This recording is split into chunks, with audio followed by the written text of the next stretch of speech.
Boa noite, pessoal. Tudo bem? Anderson aqui com vocês mais uma vez. Eu agradeço demais a presença no MacroTalks. A gente sempre está fazendo semanalmente essa preparação. Eu espero de verdade que isso venha ajudando vocês, tenha ajudado vocês ao longo desse período que a gente criou o MacroTalks lá em 2020, depois, durante a pandemia ali. Depois que a gente obviamente pensou que, bom, o que a gente pode melhorar? Como é que a gente pode tentar criar um processo em que a gente consiga se comunicar, né? Eu e vocês, e a gente entrar nesse ambiente de certa forma colaborativo, né? Vocês sempre estão me enviando feedback, sempre me enviando e-mails, deixando os comentários aqui, né, nesse canal da Active Trades, Active Trades colaborando com a gente, com a criação desse MacroTalks, com a manutenção dele. Então, é um prazer enorme estar aqui com vocês. Agradeço mais uma vez. Vamos lá. Material extra aqui para vocês. Tá o link aqui, QR Code, só fazer scan ou acessar o link direto. Eu coloquei a agenda de earnings dos Estados Unidos lá, calendário macro semanal que eu sempre compartilho e também do broadcast, algum material extra do Copom, que eu acho que para vocês, principalmente aqueles que olham para o Brasil, é uma semana extremamente importante olhando para o Banco Central Brasileiro. Tá? A gente vai discutir um pouquinho sobre isso, a gente vai discutir sobre o Fed, discutir sobre o EOJ, e a gente vai, obviamente, fazer uma lapidada, dar uma lapidada no cenário que a gente teve na semana passada. Tá bom? Pessoal, mais uma vez, muito obrigado. Estou olhando o horário aqui só para não me perder, tá? Muito obrigado aí por vocês estarem aqui comigo. Vamos lá. Bom, a gente sempre começa com o calendário aqui, mas eu sempre falo para vocês. O calendário só é o primeiro componente da preparação. O calendário não ajuda em nada. A gente tem de entender a sazonalidade do calendário e para isso que a gente está lendo o calendário, né? Então, só para situar vocês, olhando a partir do calendário, a gente tem uma semana extremamente importante com PMIs, a gente tem o CPI da zona do euro, PIB, a gente tem decisão do RBA, do Banco Central da Austrália, a gente tem uma cacetada de PMIs na semana, ISM na terça-feira, a gente tem a ata do BOJ na quarta-feira, o ADP antes do NFP, o último ADP foi extremamente importante, então eu faço um highlight aqui para vocês prestarem atenção nesse ADP aqui de quarta-feira, depois de um Fed neutro que a gente viu na semana passada, então o ADP é importantíssimo. A gente tem na quinta-feira mais PMIs e a decisão do Banco Central da Inglaterra com o relatório de política monetária sendo divulgado na quinta-feira. Tá? A gente tem mais PMIs aqui de serviços na quinta-feira nos Estados Unidos. A gente tem vários comentários de banqueiros centrais olhando por Fed também, principalmente aí depois da última reunião, que agora o mercado vai olhar para setembro. A gente começa agosto na semana que vem. A gente tem um mês e meio de dados aí antes da próxima, né? Não da última, mas da próxima decisão do Fed. Então, os dados são extremamente importantes indo para a próxima reunião do Fed e os comentários dos banqueiros centrais do Fed, né? Principalmente do Fed aqui, indo para a próxima reunião de setembro. Setembro vai ser uma reunião extremamente relevante, tá? Jackson Hole, a gente tem um evento muito debatido ao longo dos anos, que é o Jackson Hole do Fed, que acontece em agosto. Então, tem algum cenário de que o Fed possa entregar algum guidance no Jackson Hole dessa vez? Bom, a gente ainda não viu os dados, a gente tem de esperar os dados. Jackson Hole geralmente acontece lá para o finalzinho de agosto. Então é isso. Fiquem de olho nos comentários dos membros do Fed, os votantes, e aí a gente analisa até a decisão de setembro. Então, depois que a gente viu essa decisão de quarta-feira neutra, o Fed entregou o que o mercado esperava, o Powell não entregou nada na coletiva de imprensa, o mercado foi volátil, o mercado teve uma reação dovish no primeiro momento, bolsa subiu, depois no segundo momento, bolsa caiu, após um comentário do Powell, depois a gente vai discutir sobre isso, depois a bolsa indo para o fechamento do mercado, a gente viu o mercado subindo de novo antes da divulgação do balanço da meta, tá? Pessoal, Beleza, é isso que eu queria deixar para vocês. Na sexta-feira a gente tem NFP, o dado mais importante aí da sexta-feira. E é isso, né? A gente tem agenda de earnings, de balanço, temporada de balanço no Brasil, nos Estados Unidos, na Europa. Então essa semana é extremamente relevante também. A gente tem, só para dar um highlight para vocês aqui, NFP na sexta-feira, decisão do Banco Central do Brasil na quarta-feira, BOE na quinta-feira, fechamento do mês é na segunda-feira, que é o dia 31, é o último dia do mês de julho. Então aí a gente tem operações técnicas acontecendo, principalmente no Brasil. É muito importante essa operação de fechamento de mês, o mercado de câmbio também, mercado de câmbio global, né, mercado de Forex, onde a gente tem o euro, a gente tem o ien, a gente tem o peso mexicano, a gente tem o dólar em geral, tá? Bom, é isso. Verão. Eu gostaria muito de falar para vocês sobre... Pessoal, deixa eu só ver aqui.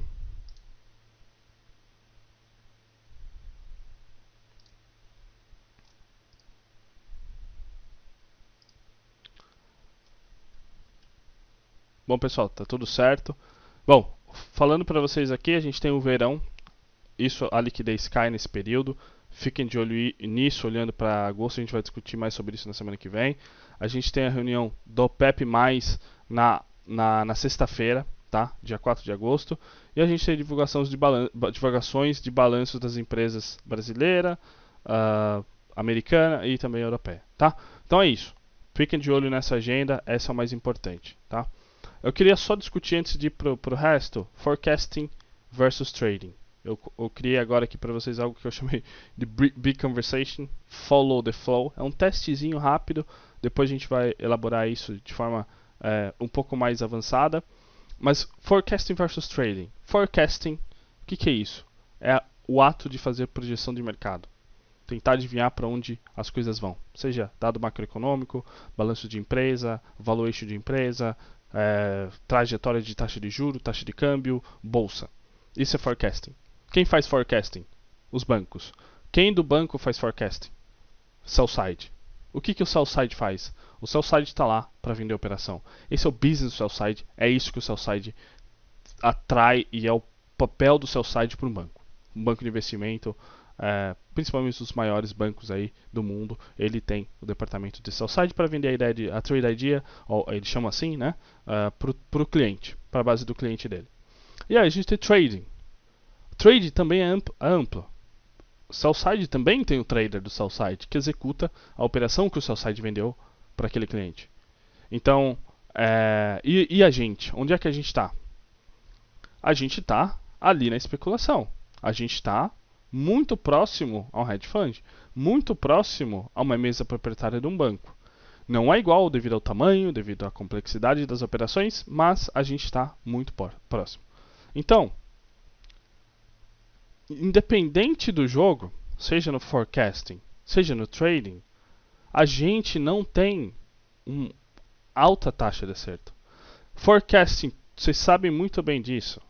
Maioria das vezes, todo mundo está errado. Trading, também, vocês sabem disso. Não é questão de estar certo 100% das vezes. A questão é como é que você alavanca essa operação. No forecasting, mesma coisa. Qual é aquela trade dia que tem mais convicção de uma mesa de sell side, por exemplo? Se você não é cliente, você não vai saber. Mas tem as operações que são muito bem estruturadas e essas operações elas têm um potencial de risco-retorno enorme. Quem vai decidir isso no final das contas é o cliente. Quem vai tomar o risco é o cliente. Quem vai executar essa operação é a mesa. Então, quem vende essa operação toma um outro tipo de risco daquele do cliente. É diferente. Aquele que está vendendo a operação muitas vezes é o market maker, que está fazendo dinheiro no spread, no volume. Não está fazendo dinheiro na operação direcional, ou seja ela de spread, ou seja ela de carry, de carrego, ou qualquer que seja a operação. Tem 500 operações que um banco de investimento faz. Então não é aqui que a gente vai ficar discutindo, nossa, o banco lá faz mais dinheiro. É óbvio, esse é o business, o core business do banco, É vender operação, é vender research, é vender crédito, é fazer M&A, é ajudar o cliente a vender operação, a estruturar a operação, etc, etc, etc. E também tem mesa proprietária, também tem asset management. O JP Morgan tem uma das maiores asset managers do mundo, BlackRock. Agora, qual é o nosso papel como trader individual? Essa é eu não vou falar a pergunta, mas a provocação que eu sempre quero fazer para vocês como traders. Reflexão. Seguir o fluxo foi o que eu coloquei aqui. Follow the flow. Você não quer fazer forecasting. Você não quer estar certo. Você quer entender para onde as coisas vão. Por isso que eu coloquei aqui. Follow the flow. Mas de forma educada, de forma consciente. Porque você não vai fazer o forecasting. Você não é esse o seu papel nesse mercado. E você tem que entender que o mercado também está errado. Então é isso, tá? Essa narrativa de big player, quem não é big player, cara, totalmente equivocada. Gente que não entende do que isso se trata muitas vezes, acaba confundindo as coisas. Não caiam nisso, tá? Cada um tem um business diferente, cada um tem um negócio diferente. O negócio nosso como trader é um, o negócio dos outros é outro, tá? Então, não é igual. A gente não está ali tentando brigar por cliente, a gente está tentando brigar por operação, tá bom? É isso. Pensem nisso, reflitam sobre isso, a gente vai elaborar depois, tá? Bom, qual é o trade? Pessoal, dólar, ien, euro, real, peso mexicano. Eu queria deixar isso para vocês porque aqui tem a ver com carrego, tem a ver com a operação de carry que a gente viu na semana passada. Deixa eu só puxar rapidinho aqui para vocês.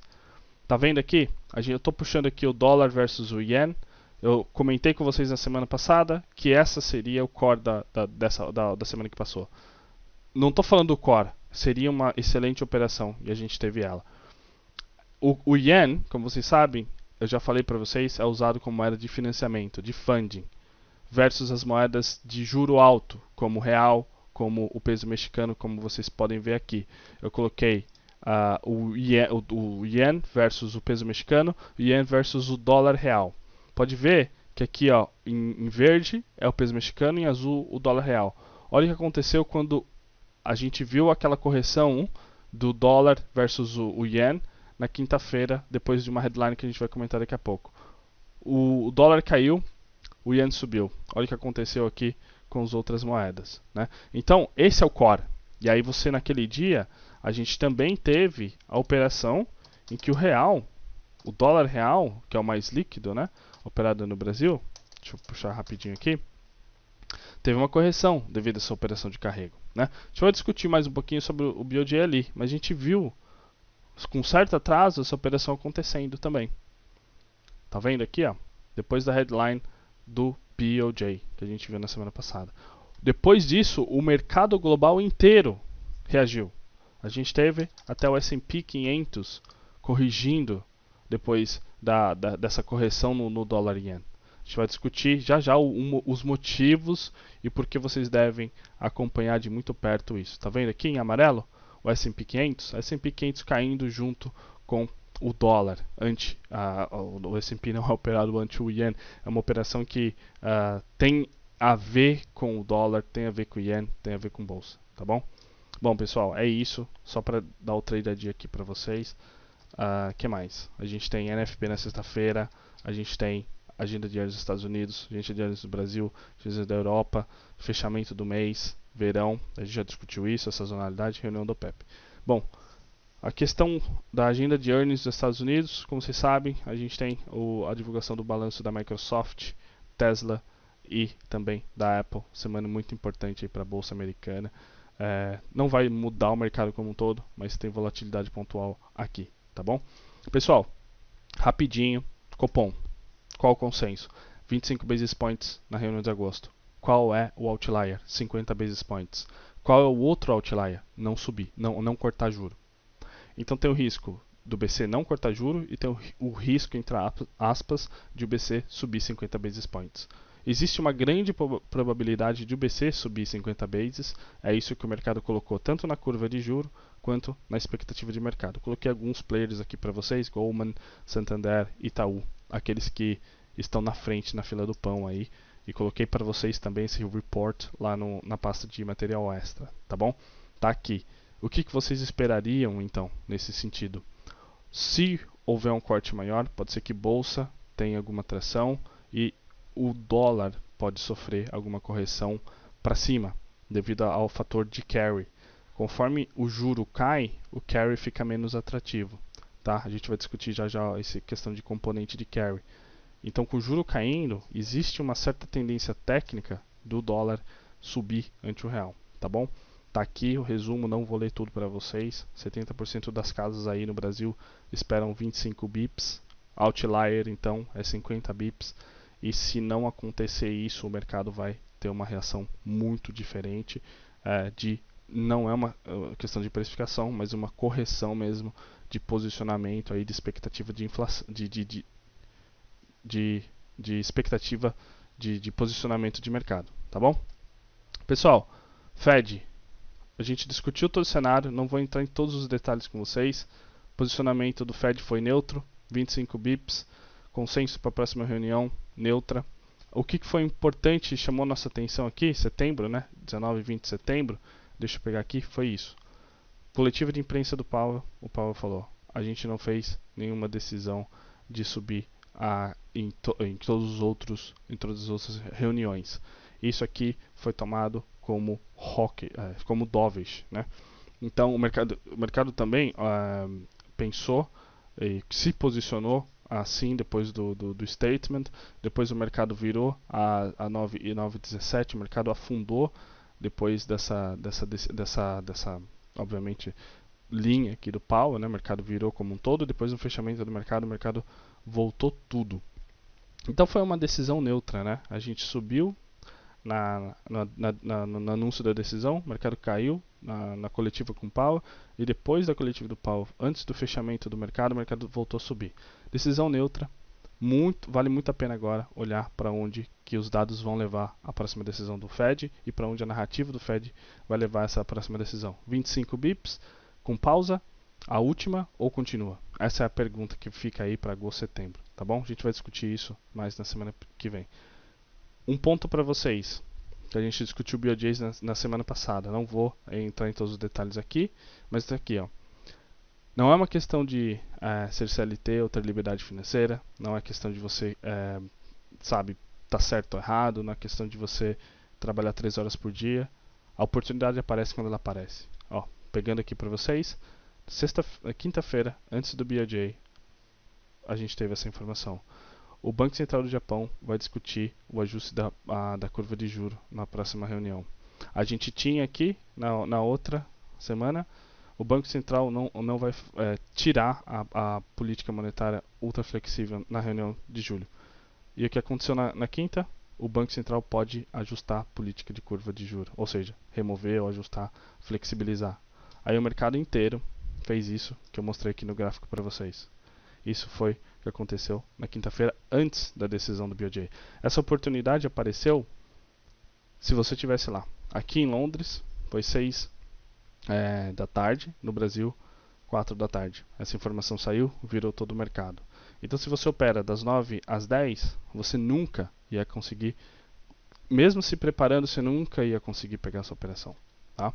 Porque essa operação aconteceu naquele dia, antes, obviamente, do fechamento aí do mercado americano. Essa informação saiu e virou o mercado. A oportunidade está para quem está lá. Né? A gente não consegue saber se essa oportunidade vai sair ou não, mas ela saiu. A gente viu, acompanhando a narrativa, ela mudou a narrativa e o mercado se posicionou de forma diferente. Tá? Bom, o Japão, né? Por que tudo isso mexeu no mercado global? Porque o Japão, os investidores japoneses têm 5,4 trilhões de ativos offshore. Tá? E isso é devido à questão das taxas de juros estarem altas. Então, o dinheiro que tem já taxa de juros baixa no Japão vai para fora do Japão. Para operar fora do Japão, se vende o yen e compra dólar. Né? E aí, a gente viu esse pool de carry trade aqui, 2021, 2022. Essa aqui é um gráfico do Deutsche Bank, da estratégia de carry nas máximas. E a gente vê aqui o diferencial de juro, o gap de juro fazendo pico também. tendo o yen como moeda de financiamento e o dólar como moeda líquida de alta negociação no mundo. Então o dinheiro sai do Japão, vai para o dólar, seja em forma de T-bills, mercado monetário, treasury ou mesmo o próprio dólar, e vai para os outros ativos como bolsa, mercado emergente. Então tá aqui, peso mexicano subiu depois obviamente desses ajustes de carry. O mesmo aconteceu com o real, tá? Vocês viram aqui, o real vem subindo devido à questão do carry, e isso é um fator para vocês acompanharem. Se houver algum ajuste na política monetária do BOJ, como vocês viram na quinta-feira, peguem quinta-feira, analisem aí depois das 2 da tarde o que aconteceu com o mercado global, ações, bonds, mercado emergente, peso mexicano, dólar real, o euro, inclusive o euro, né? E veja o que aconteceu, o playbook está lá, tá bom? Pessoal, então é isso. Eu acho que a questão do carry, do carrego, que é a operação de diferencial de taxa de juro, muito conhecida, a gente já vem discutindo isso há meses, né? Quando ela sofre esse ajuste, ela tende a impactar o mundo inteiro. A gente viu aqui o tamanho da exposição dos investidores japoneses no mundo inteiro, mercado emergente, mercado desenvolvido, muita exposição de participantes japoneses no mercado offshore devido ao diferencial da taxa de juros, né? Então, uma grande pergunta do mercado, só para reforçar aqui para vocês, a pergunta é: quando é que os participantes japoneses, tanto investidores locais como os fundos de investimentos do Japão, que estão fazendo essa operação de diferencial de carrego fora do Japão, vão começar a basicamente desmontar ou diminuir a exposição nesse mundo de taxa de juro alta, né? Então, isso também casa com um Banco Central brasileiro mais dovish, cortando a taxa de juro mais rápido do que esperado. Isso tende também a trazer um certo impacto aí na bolsa brasileira, pelo menos algum ajuste técnico do ponto de vista de carrego, tá bom? Então é importantíssimo lembrar disso. Olhem na quinta-feira, como eu falei para vocês, veja como os mercados operaram após aquela headline aqui do BOJ. Isso aqui foi uma informação que veio do Nikkei, que o Banco Central do Japão poderia ajustar a política de curva de juros na reunião de julho. Veio acontecer um certo ajuste ali no range, né? Não exatamente na remoção do controle da curva de juros, que foi bem diferente do que o mercado havia esperado. O mercado foi então olhar para a questão de projeção de inflação, que também veio neutro. O mercado esperava algum ajuste para cima. E o BOJ em si foi péssimo, não teve uma direção definida, mas essa informação que saiu às 6 da tarde, antes do BOJ, foi extremamente importante para os mercados. E como você olha para essa informação também, né? Essa informação saiu, veio de uma fonte, de um jornal muito famoso, que é o Nikkei. Essa informação poderia ser negada, né? Até mesmo antes da decisão do BOJ ali, momentos antes da decisão do BOJ. Então tinha essa toda janela aqui, das 6 da tarde até a decisão do BOJ, para o mercado poder negar essa informação. Não foi o que aconteceu, né? Quem realmente trouxe a decisão de uma forma diferente foi o próprio BOJ, que ajustou o range, que já vem ajustando esse range de oscilação aí do título de 10 anos, mas não foi uma grande mudança como o mercado antecipou, pelo menos, não querendo dizer que o mercado como um todo estava antecipando isso nessa operação das 6 da tarde. Pode ser hedging, pode ser até mesmo posicionamento para essa decisão, mas que ela impactou o mercado como um todo, ela impactou, e acho que isso já é suficiente para a gente, como aquele pontinho de vantagem competitiva que a gente pode ter aí nas próximas reuniões e também nos próximos dados de CPI ou de inflação do Japão, tá bom? Pessoal, eu acho que é isso.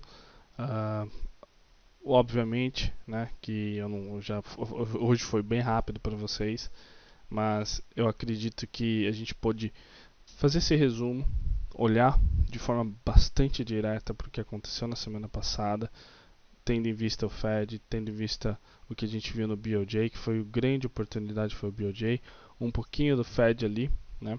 O Fed, como vocês sabem, está neutro. Essa foi eu não vou discutir o Fed de novo com vocês. A gente discutiu o Fed na semana passada e eu coloquei esses cenários. Eu falei, pessoal, bom, a gente tem o cenário neutro, a gente tem o cenário dovish, tem o cenário hawkish. E eu falei para vocês, na minha cabeça, sem querer fazer o forecasting, eu esperava e me estava tranquilo que aquela decisão seria neutra e eu teria de operar um pouco menos alavancada aí da forma tradicional porque não tinha grandes oportunidades. Agora, na decisão de setembro é diferente. A gente tem gráfico de pontos, a gente tem 2 meses de dados e a gente tem muita conversa para acontecer até lá pelos banqueiros centrais. Então esse foi o meu argumento e foi dessa vez, né, se mostrou muito em linha, né? É isso, tá? É um mercado assim, a gente tem que se adaptando, se ajustando. De repente, se a gente tivesse alguma outra informação, eu teria de me posicionar diferente. Mas na minha cabeça seria uma decisão neutra, porque a gente não teve grandes argumentos aí para o Fed mudar a trajetória. Inclusive, o mercado vem precificando mais cortes para o ano que vem, né? Esse ano é quase unânime aí na curva de juro e no próprio narrativa de mercado que o Fed e do próprio Fed, né, que nesse ano do Powell, inclusive reforçou isso na coletiva de imprensa, que não tem corte de juros esse ano, tá bom? Pessoal, muito obrigado pela participação de vocês. Agradeço demais e vejo vocês aí na semana que vem no Macro Talks aqui, tá bom? Um forte abraço para vocês e até semana que vem.